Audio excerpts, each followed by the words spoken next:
Assalamualaikum warahmatullahi wabarakatuh. Alhamdulillahi rabbil alamin.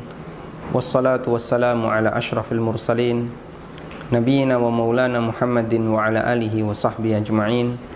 Wa ashhadu an la ilaha illallah wahdahu la syarikalah, wa ashhadu anna Muhammadan abduhu wa rasuluh, sallallahu alaihi wa ala alihi wa sahbihi wa sallama tasliman katsira.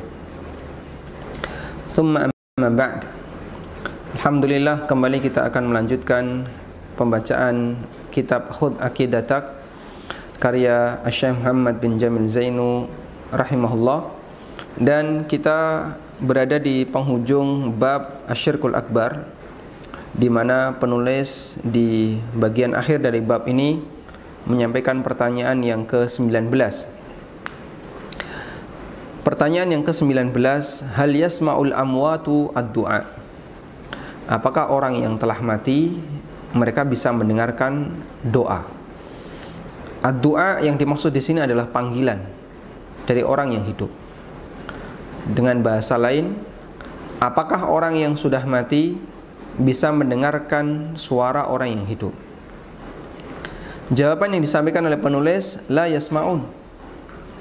Orang yang mati tidak mendengarkan jawaban dari orang yang hidup. Qala Allah Ta'ala berfirman, penulis membawakan dua dalil. Pertama, firman Allah di surat An-Naml ayat 8. Yang kedua, firman Allah di surat Fatir ayat 22.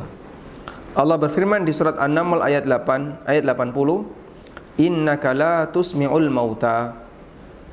Sesungguhnya engkau tidak bisa membuat orang yang mati menjadi mendengar.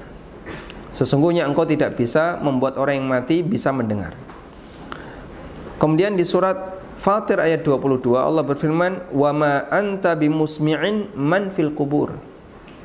Dan engkau tidak bisa membuat orang yang berada di kuburan, alias orang yang mati, menjadi mendengar. Sehingga ini menunjukkan bahwa orang yang sudah mati tidak bisa dibuat bisa mendengar. Berarti asalnya mereka tidak mendengar. Dan ini pendapat yang disampaikan oleh penulis, dan pendapat ini sejalan dengan pendapatnya Aisyah radhiyallahu anha, di mana beliau radhiyallahu anha mengatakan bahwa orang yang sudah mati mereka tidak bisa mendengar suara orang yang hidup kecuali dalam kondisi tertentu yang itu ditunjukkan dalam hadis Nabi sallallahu alaihi wasallam. Tayyib. Apa yang disampaikan oleh penulis ini kaitannya dengan masalah berdoa kepada orang yang sudah mati. Apakah doa itu bisa didengar ataukah tidak? Jika kita mengakui pendapat ini, berarti percuma saja orang yang berdoa kepada orang yang sudah mati, karena mereka tidak bisa mendengar suara orang yang hidup. Namun kita akan membuka, ternyata para ulama berbeda pendapat dalam masalah ini. Apakah orang yang sudah mati bisa mendengar suara orang yang hidup ataukah tidak bisa mendengar? Syekhul Islam dalam keterangan beliau ketika beliau ditanya tentang masalah ini, yang dikutip di Majmu' Fatawa, di referensi saya jilid yang ke-12, beliau pernah mendapatkan pertanyaan, halil mayyitu yasma'u kalama zairihi? Apakah mayit bisa mendengar pembicaraan, bisa mendengar suara orang yang mengunjunginya, orang yang menziarahinya? Fa'ajaba rahimahullah, lalu beliau rahimahullah memberikan jawaban, alhamdulillahi rabbil alamin. Muqaddimahnya alhamdulillahi rabbil alamin.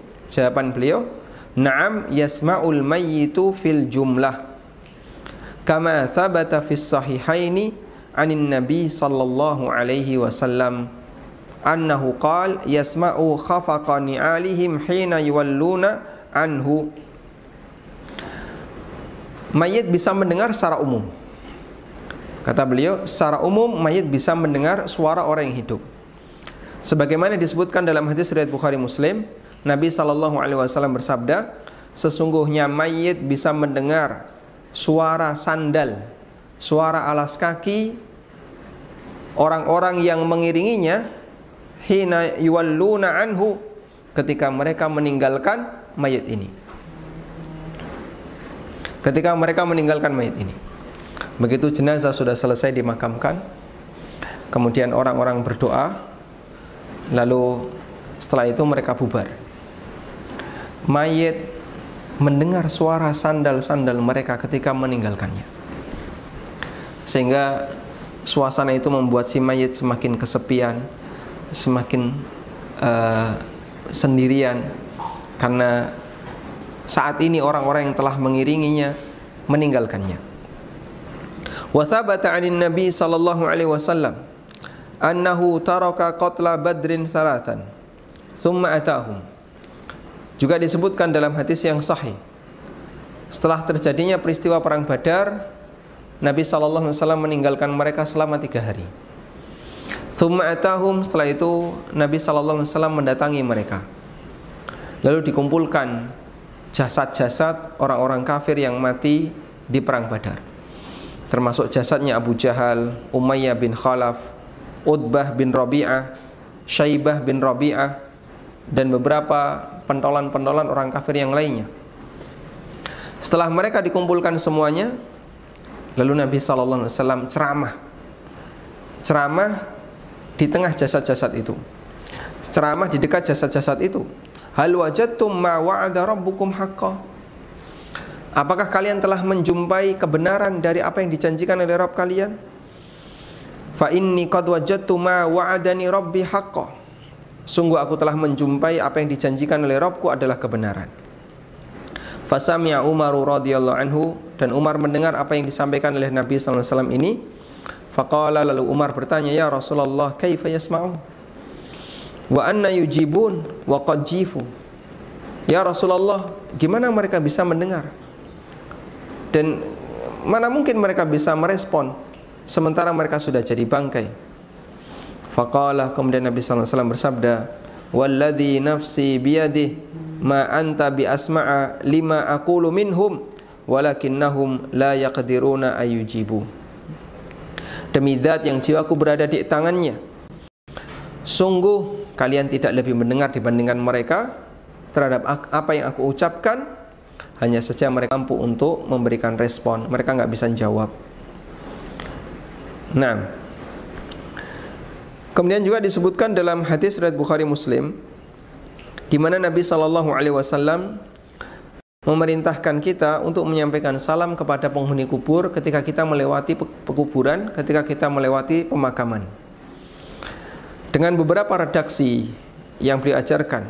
Di antaranya adalah ucapan Assalamualaikum ahlad diyar minal mu'minina wal muslimin wa inna insyaallah bikum lalahikun wa yarhamullahul mustaqdimina minna wal mustakhirin nas'alullaha lana walakumul afiyah. Dan kalimat-kalimat yang semisal yang itu diucapkan ketika orang ziarah kubur. Assalamualaikum ya ahlal kubur, assalamualaikum ya ahlad diyar, assalamualaikum ya ahlad diyar minal muslimina wal mu'minin wa inna insyaallah bikum lalahikun. Atau kalimat yang semisalnya, yang ini juga disebutkan dalam hadis riwayat Bukhari Muslim.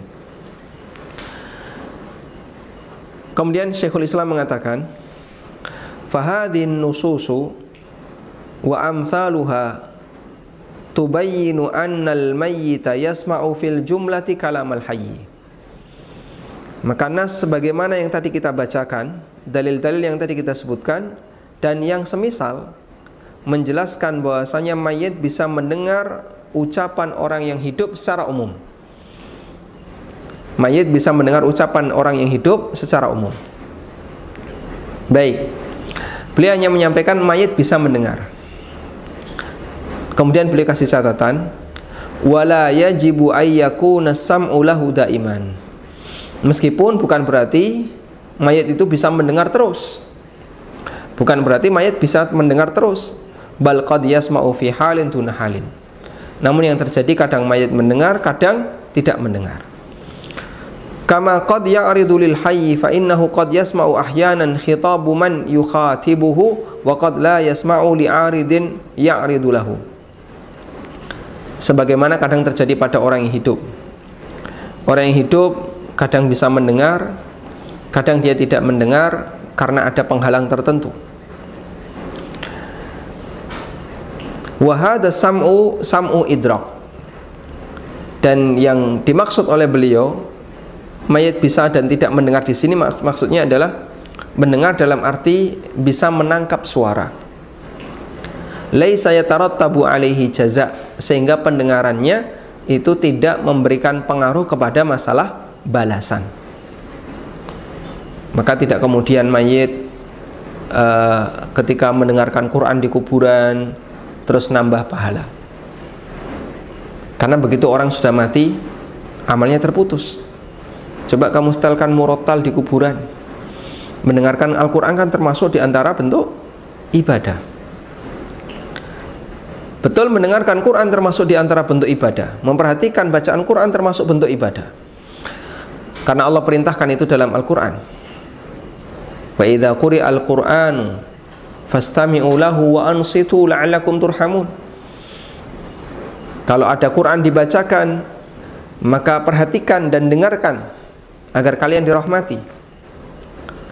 Ketika mayit mendengarkan suara Quran, apakah dia mendapatkan balasan? Jawabannya tidak. Karena kata beliau, yang dimaksud mayit bisa mendengar di sini hanyalah sebatas bisa menangkap suara. Laisa yatarattabu alaihi jaza, namun tidak ada pengaruh balasan. Sehingga andaikan mayit mendengarkan dua orang yang sedang gerenengan, yang sedang rasan-rasan, sedang menggunjing, si A dan si B menggunjing C di dekat kuburan D, apakah D turut berdosa karena dia mendengar suara dua orang ini yang sedang ngobrol menggunjing C? Ketika orang masih hidup mungkin dia ikut berdosa. A dan si B sedang menggunjing C, lalu Anda ikut di situ, dengerin, dan Anda menikmati. Anda nggak ngomong sepeser pun, tapi Anda menikmati. Maka Anda ikut berdosa. Anda ikut berdosa karena berada di forum ghibah. Terus kalau misalnya ada orang yang ghibah di kuburan, mayat mendengar, apakah mayat berdosa? Jawabannya tidak. Kenapa? Kenapa? Laisa alaihi jaza. Nggak ada pengaruh balasan sama sekali. Wala huwa sam'ul manfi biqaulihi innaka la tusmi'ul mauta. Dan ini bukanlah pendengaran yang ditiadakan oleh Allah dalam Al-Quran, yaitu surat An-Naml ayat 80. Sesungguhnya engkau tidak bisa membuat orang yang mati jadi mendengar. Innaka la tusmi'ul mauta. Fa innal murada bidzalika sam'u qabulin wal imtithal. Karena yang dimaksud dalam ayat ini adalah mendengar dalam arti merespon dan mengikuti apa yang dinyatakan atau apa yang diucapkan. Tayyib. Sehingga coba kita lihat di sini ya. Syekhul Islam rahimahullah menegaskan bahwa mayit bisa mendengar tapi tidak bisa merespon. Dan makna firman Allah Ta'ala yang dibawakan oleh penulis di surat An-Naml ayat 80 itu ditafsirkan oleh Syekhul Islam, innaka la tusmi'ul mauta, sesungguhnya engkau tidak bisa membuat orang yang mati jadi mendengar. Maknanya adalah mendengar dalam arti merespon. Coba kita tambahkan sedikit penjelasan agar bisa lebih memahami. Istilah mendengar dalam bahasa syariat secara umum bisa kita nyatakan memiliki dua makna. As-sam'u, pendengaran. Yang pertama maknanya adalah idrak. As-sam'u bimakna idrak. Yang kedua maknanya adalah ijabah. As-sam'u bimakna ijabah. Mendengar dalam bahasa Arab itu bisa kita maknai, yang pertama adalah idrak. Idrak artinya menangkap objek suara.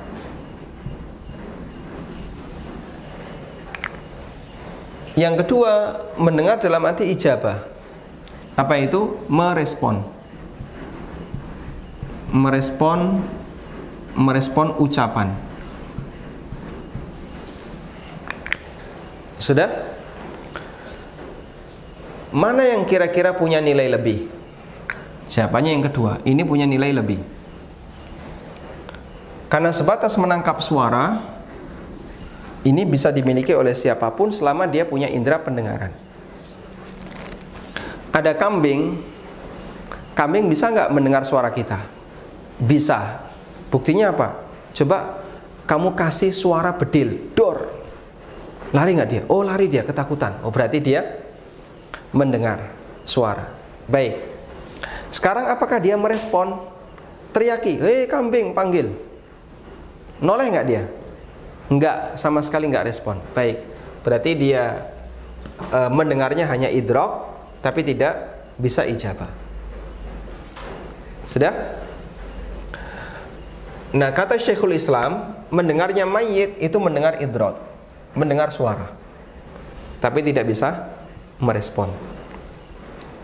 Dan peniadaan tidak bisa merespon itu dinyatakan oleh Nabi SAW dalam hadis yang tadi kita ceritakan. Beliau kumpulkan jasad-jasadnya orang-orang kafir, lalu beliau ceramah di depan mereka.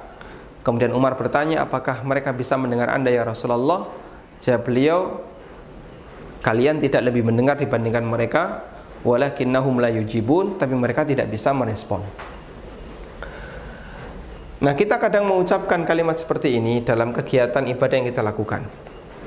Misalnya ketika sholat, kita melakukan tasmi', kita mengucapkan Sami Allahu liman hamidah, Sami Allahu liman hamidah.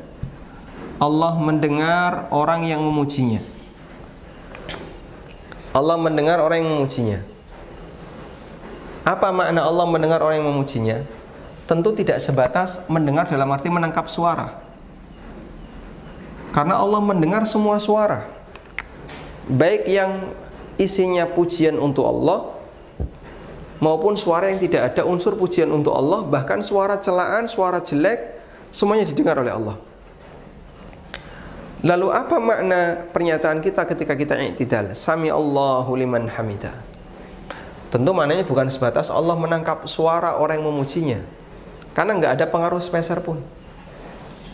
Maka yang dimaksud Sami Allahu liman hamidah di sini adalah Allah merespon makhluk yang memujinya. Dengan Allah akan kasih pahala dia, Allah kasih penghargaan kepadanya. Allah merespon makhluk yang memujinya. Karena itu, begitu kita selesai mengucapkan Sami Allahu liman hamidah, maka kita ikuti dengan kalimat Rabbana walakal hamdu. Ya Allah, wahai Rabb kami, hanya milikmu segala bentuk pujian. Karena Allah merespon orang yang memujinya. Baik. Lalu kita nyatakan begitu kita selesai Sami Allahu liman hamidah, kita ucapkan Rabbana walakal hamdu. Dan itulah as-sam'u bimakna al-ijabah, mendengar dalam arti merespon. Sudah? Nah, kemudian apakah mayit mendengar? Apakah mayit mendengar suara orang yang hidup? Ada dua pendapat tadi ya. Pendapat yang pertama, tidak sama sekali. Tidak sama sekali. Dan tadi sudah kita sampaikan, ini adalah pendapatnya Aisyah radhiyallahu anha dan diikuti oleh beberapa ulama. Yang kedua, mayit mendengar. Mayit mendengar dalam kondisi tertentu, yaitu sebagaimana disebutkan dalam dalil. Yang ketiga, mayit mendengar kalau ini dalam kondisi tertentu. Kondisi tertentu itu terbatas dengan apa yang disebutkan dalam dalil.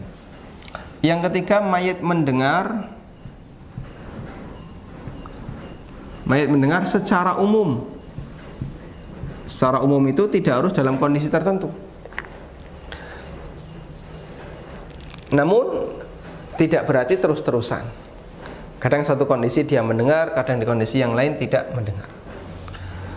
Dan mayit bisa mendengar ini adalah pendapat jumhur ulama. Ini pendapat mayoritas ulama.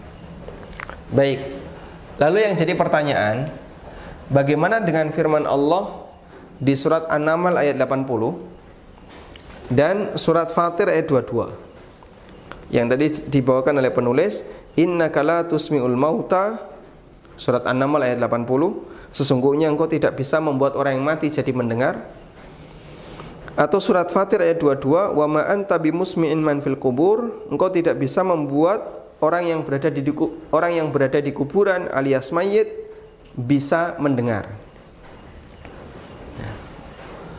Untuk menjawab surat Fatir, surat Fatir ayat 22 ya,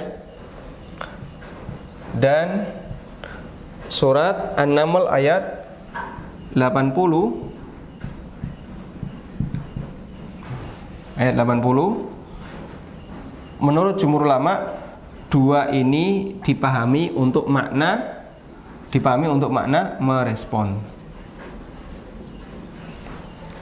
sehingga mereka tidak mendengar, maksudnya adalah mereka tidak bisa merespon.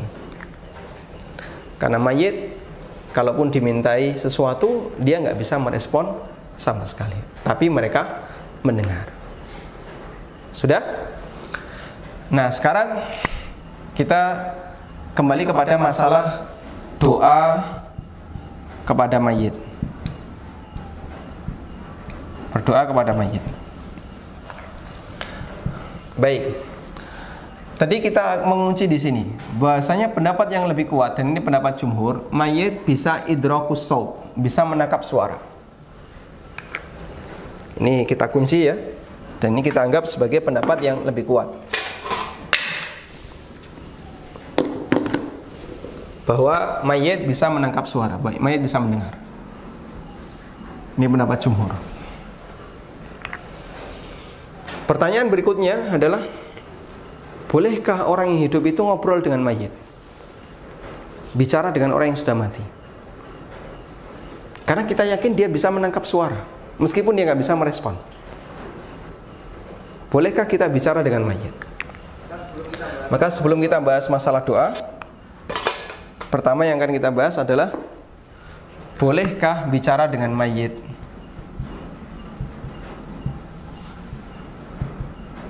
Bicara dengan mayit. Sehingga misalnya Anda memiliki orang tua yang sudah meninggal, lalu ingin ziarah ke makamnya, kemudian sampai di makamnya, terus kita berbicara dengan, atau Anda berbicara dengan mayit, dengan jenazah orang tua Anda. Pak, ya, sejak Bapak tinggal, utangku tadi banyak, misalnya ya. Atau ya, Anda bicara dengan mayit. Itu boleh atau tidak? Baik, tolong bedakan di sini ya. Ada doa, ada bicara. Tentu nilainya berbeda. Yang saya bahas adalah, bolehkah bicara dengan mayit? Ada fatwa yang dikeluarkan oleh Syabakah Islamiyah, fatwa yang diterbitkan oleh Lembaga Fatwa Syabakah Islamiyah. Fatwanya berjudul Hukmul kalam ma'al mayyit 'inda qabrihi. Hukum berbicara dengan mayit di kuburannya. Dan dalam fatwa dinyatakan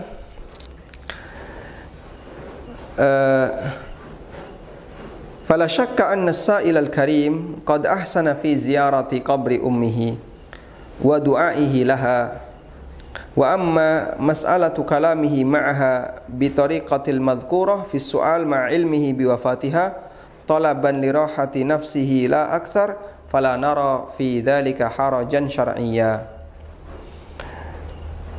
Penanya sudah melakukan hal yang bagus karena dia berziarah ke makam ibunya dan mendoakan ibunya. Sedangkan masalah berbicara dengan ibunya dengan cara sebagaimana disebutkan dalam pertanyaan, ya, yaitu dia cuma menyampaikan ya ngobrol dengan ibunya, tapi ibunya di kuburan ya. Dalam rangka untuk menghibur dirinya, biar dia merasa tidak terlalu sedih. Dia merasa tidak terlalu sedih dalam rangka untuk menghibur dirinya. Maka kata beliau, kata fatwa ini, fala nara fi dzalika harajan syar'iyyan. Ya. Di sini dinyatakan enggak ada masalah secara syar'i. Li'adamid dalilil mani' min dzalika, karena tidak ada dalil yang melarang hal itu. La siyama warrajihu alladhi alaihi jumhurul ulama annal mayyita yasma'u kalama zairihi fil jumlah. Terlebih lagi, menurut pendapat yang kuat, dan ini pendapat jumhur ulama, bahwa mayit bisa mendengar suara orang yang mengunjunginya, yang menziarahinya secara umum. Karena itu bicara dengan mayit hukumnya diperbolehkan. Dan sebagaimana itu juga kita lakukan ketika kita ziarah kubur, maka kita mengucapkan assalamualaikum ahlad diyar, assalamualaikum ya ahlal kubur, keselamatan untuk kalian, assalamualaikum wahai penduduk kubur. Dan kalimat yang semisal yang itu kita nyatakan dengan kalimat atau kita gunakan kata ganti orang kedua, keselamatan untuk kalian. Andaikan mereka dilarang untuk diajak bicara, berarti jangan pakai kata ganti kalian, tapi pakai kata ganti dia. Ya Allah ampunilah mereka, ya Allah ampunilah dia, kata ganti orang ketiga. Dan ada dalil yang lain yang insya Allah ini cukup kuat untuk menunjukkan hal ini adalah ketika Nabi SAW ditinggal wafat oleh Ibrahim putranya. Nabi SAW mengatakan di saat beliau menggendong Ibrahim, wa inna bifiraqika ya Ibrahimu lamahzunun. Dan kami merasa sangat sedih wahai Ibrahim ketika harus berpisah dengan kamu. Dan itu sebelum Ibrahim dimakamkan, digendong oleh Nabi SAW. Lalu Nabi SAW mengucapkan itu sambil meneteskan air mata. Kemudian para sahabat melihat Rasulullah SAW menangis ya. Dan beliau mengatakan, innala nu'adzabu bihadza, kita tidak dihukum, tidak diazab karena air mata yang keluar, karena ini bagian dari rahmat dan kasih sayang yang Allah Ta'ala berikan kepada setiap hambanya. Sehingga beliau berbicara dengan Ibrahim, wa inna bifiraqika ya Ibrahimu lamahzunun. Beliau berbicara dengan anaknya yang sudah meninggal dunia, dan kami sangat merasa sedih. Kami sangat merasa sedih wahai Ibrahim ketika harus berpisah dengan kamu. Ini menunjukkan bolehnya bicara dengan mayit. Tayyib. Lalu yang jadi pertanyaan, bagaimana dengan berdoa kepada mayit? Katanya kemarin kalian mengingkari pendapat orang sufi yang menyamakan antara orang yang hidup dengan orang yang mati. Nah, sekarang kalian mengatakan bahasanya boleh bicara dengan mayit. Baik, sekali lagi yang perlu digarisbawahi bahwa pemahaman kita sebagaimana yang dinyatakan oleh jumhur adalah mayit bisa mendengar, bukan bisa merespon. Maka untuk bagian yang kedua ini mayit nggak bisa. Mayit nggak bisa merespon, tapi mayit bisa mendengar.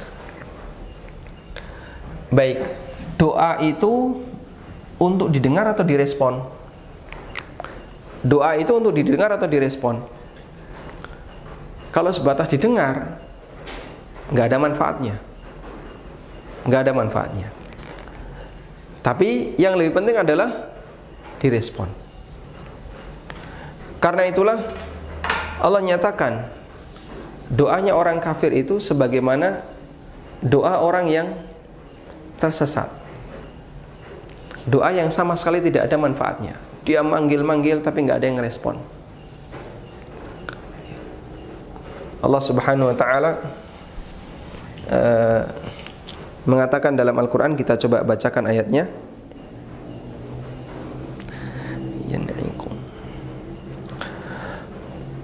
Di surat Al-Baqarah ayat 171. Wa mathalul ladzina kafaru kamathalil ladzi yan'iqu bima la yasma'u illa du'aan wa nidaa.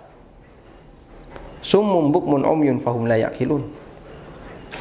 Perumpamaan orang kafir seperti orang yang meneriaki sesuatu yang tidak bisa mendengar, selain hanya panggilan-panggilan saja. Sehingga dia manggil-manggil tapi nggak ada respon. Kenapa? Karena yang dia panggil itu makhluk yang mati, nggak bisa memberikan respon. Meskipun bisa jadi dia mendengar. Baik. Dan kita tahu yang namanya doa itu kan ada banyak unsur. Apa unsur dalam doa? Disertai harapan. Dalam doa pasti ada harapan. Yang kedua, ada apa lagi? Dalam doa ada unsur khawatir tidak dikabulkan. Ada apa lagi dalam doa? Ada unsur tawadhu. Sehingga ketika dia berdoa diiringi dengan tadarru', tawadhu. Ada apa lagi dalam unsur doa? Ada tawakal, pasrah. Sudah, pokoknya saya sudah pasrahkan. Dan ada banyak sekali suasana-suasana batin yang mengiringi doa.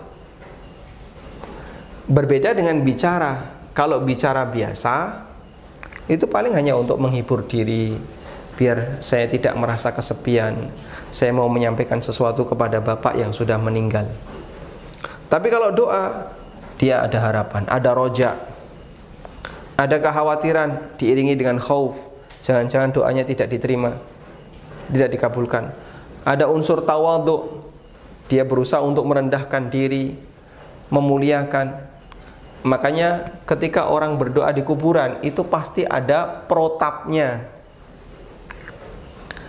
Bapak kalau mau mengajukan sesuatu di sini, masing-masing kuburan sunan itu punya protap yang berbeda-beda. Kalau di sunan ini harus minum air itu dulu. Nah, setelah minum, terus nanti nyemplung kotak infak di sini. Nah, berikutnya tolong kamu baca ini. Itu sudah ada selebaran isinya bacaan-bacaan. Nah, baru setelah baca ini, jenengan silahkan mengajukan yang diinginkan. Nggih, duwe hajat nopo, hajatnya apa, silahkan disampaikan. Ada protapnya, dan itu bentuk tawadhu, tadarru'. Itulah bentuk peribadatan. Kemudian setelah disampaikan, dia tawakal. Dia tawakal, saya sudah sampaikan kepada Kanjeng Sunan, mugi dijabahi. Ini semuanya adalah ta'alluqul qalbi. Ini semuanya isinya adalah ketergantungan hati terhadap makhluk yang diminta. Dan ta'alluqul qalbi, ketergantungan hati kepada makhluk yang diminta, menyebabkan perbuatan itu termasuk di antara bentuk beribadah kepada selain Allah Subhanahu wa taala. Sehingga berbeda antara bicara biasa dengan diiringi bentuk harapan, kekhawatiran, tawadhu. Bicara biasa dengan mayit nggak ada harapan. Bahkan mungkin dia hanya sebatas untuk menghibur diri. Pok rungono nggak ngefek. Nggak ada bentuk kekhawatiran, jangan-jangan apa yang saya sampaikan nggak direspon, karena dia tahu nggak bakalan direspon. Tidak ada unsur tawadhu, tidak ada unsur khudu di hadapan yang diminta. Sehingga tidak ada protapnya sebelum bicara harus gini dulu, nggak ada. Nggak ada unsur tawakal. Beda dengan doa. Makanya untuk doa kepada mayit ini jelas hukumnya syirik akbar. Dan itu berbeda dengan sebatas berbicara dengan mayit. Wallahu ta'ala alam. Tayyib. Mungkin itu yang bisa kita sampaikan sebagai pengantar di kesempatan kali ini. Walhamdulillahirabbil alamin. Dan sekali lagi kita ingatkan bahwa dalam masalah apakah mayit bisa mendengar ataukah tidak, ulama beda pendapat. Sehingga ini termasuk di antara masalah akidah yang diperselisihkan oleh ulama ahlu sunnah. Sebagian ada yang mengatakan tidak mendengar, dan itu pendapat Aisyah, juga pendapat Syekh Muhammad bin Jamil Zainu dan beberapa ulama yang lainnya. Dan sebagian yang lain, mayit bisa mendengar, dan itu pendapat jumhur. Namun mereka semuanya sepakat bahwa mayit tidak bisa merespon. Sehingga apa yang didengar oleh mayit itu sama sekali tidak memberikan pengaruh bertambahnya pahala atau dosa. Karena itu praktek yang dilakukan oleh sebagian orang ketika ada orang yang baru saja dimakamkan, ada mayit yang baru saja dimakamkan, lalu dia ngasih talqin di kuburan. Fulan bin fulan, nek kowe engko ditekani malaikat, moko aja kaget, sak menika malaikat mungkar dan nakir. Nek awakmu ditakoni man rabbuka, jawaban Rabbi Allah. Man nabiyuka, jawaban Nabi Muhammad sallallahu alaihi wasallam. Ya enggak ngefek. Kenapa enggak ngefek? Mereka enggak bisa merespon. Mendengar mungkin, tapi mereka enggak bisa merespon. Dan dua hal ini jelas berbeda. Sehingga kekeliruan yang terjadi adalah ketika ada orang mengambil pendapat jumhur tapi kebablasan. Akhirnya mayit diajak ngobrol urusan pribadi, curhat masalah pribadi, itu kebablasan. Namun kalau hanya sebatas meyakini mayit mendengar dan tidak bisa merespon, itu pendapat jumhur, karena ulama sepakat, baik yang mengatakan bisa mendengar maupun tidak mendengar, mereka sepakat bahwa mayit tidak bisa memberikan respon terhadap ucapan yang diberikan oleh orang yang hidup. Wallahu ta'ala alam. Demikian yang bisa kita sampaikan, semoga bermanfaat. Wassallallahu ala nabiyyina Muhammadin wa ala alihi wa sahbihi wasallam. Wa akhiru da'wana alhamdulillahi rabbil alamin. Wassalamualaikum warahmatullahi wabarakatuh.